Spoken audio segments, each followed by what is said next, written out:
Hey students! Welcome to sqadia.com. Let's talk about cephalosporins' mechanism of action. Cephalosporins are bactericidal, broad-spectrum, beta-lactam antibiotics. They are active against a wide variety of aerobic and anaerobic bacteria.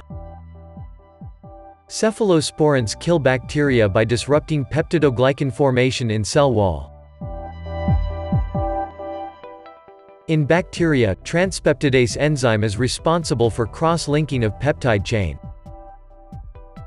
This leads to peptidoglycan synthesis, an important component of bacterial cell wall. Cephalosporins binds with transpeptidase enzyme and inhibit cross-linking of peptide chain and hence peptidoglycan synthesis, leading to bacteria's death. If your books are giving you hard times, join us on sqadia.com.